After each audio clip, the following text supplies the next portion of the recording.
Kanganjaba video asi kanagumba amatada khunai amatagi chanabida yumpham oiraga samjaba nachade ngasigi video sida aina wari saga doriba topic se nupa kharamadadi kitang disturbing oiba yai adubu asengbadadi oiba sigi topic sidi Nupana Khalli Nupigi Nupina Khalli Masagi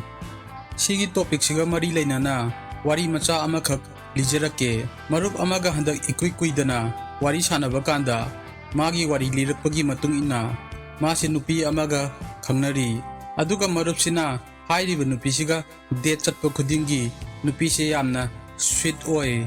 apam nungsi mawong uli man uningba kanda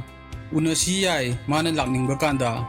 hekta lai mana unaningba kanda aduga unabagi plan last minute te hekta cancel tawi mana pamba kanda nupaduna pamdaba kanda nataba natraga nupadugi apambadi maru oidabagum aduga matamgi matung ina hairiba nupi se tha khara hena unaraklabanina nupasina khangi adudi nupisina tawi mana apamba khudima aduga nupasigi apambadi maru oidabagum sigi maramdi nupisina masabu hana mamangda thambagini nupi anambagaina masagi darkar oibana hena maru oina lawgani nangna khangakani makhoigi darkar oibabu hena maru oina thamakkani nangi darkar oibagi mathakta nangi apamba pumbagi mathakta aduna aina haijari maru oina afaba nupa khaida nupibu harahonba pelhannaba honaba matamda natraga pelhannaba honadragasu nupina masagi darkar oibabu hena maru oina khanni nupina adum focus tawni magi apamba duda aduga relationship tudagi magi darkar oiba lahonaba honani maramdi masi nupigi nature ni makoina tasengna nanga luhongdri faudi makoidi tasengna makoigi darkar oibabu maru oina khalli adubu nupa anambagaidi aikoina khanni nupi kamaina phangani nupi kamaina yahangani aduga nupina yara kandadi mabu karamaina harahongani karamaina mabu pelhangani mabu punsigi oina aigi akoibada karamaina lehengani adubu nupidi sumaina chapmana na khande makoina khalli o nupa ama lei aduga mana aiga relationship thamnaba honariba aduga mase aigi lifestyle ga chanabra aigi apamba aigi punsidagi pambado mana fagadra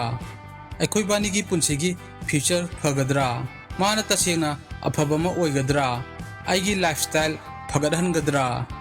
cross se ga mesan gana 1997 gi study amada hairami adudi nupana nupi phangnaba hena honagali aduga nupi da focus tawi adubu nupi ni hena focus tawi relationship to makhoiga chanagadra makhoigi punsi khuinga chanagadra aduna nupadi nupi phangnabada hena focus tawi aduga nupigi attention phangnaba honai nupigi thamoi thoiba ngamnaba honai adubu nupina tawbadi screening chanabra yengbadawna makhoi banigi relationship to oiba yagadra makhoigi punsiga chanagadra aduna nupina hena masada focus tawribani sina maram oiraga nangna thengnarpa yai nupi khara selfish oiba masagi aningba apamba gida khanba aduga relationship to makhoigi matang khaktagi makhoigi darkar oiba harauba mental health safety khaktagi oiba adubu aigi advice ti nupa oiba khaida wari se onthokno aduga khallu nasa khaktagi matangda nupana khanggadabani masagi matangda nupigi nattaba maramdi nasagi matangda khallagadi nangi punsido hena phagakani nangi tawgadaba thabak pandamda hena focus tawni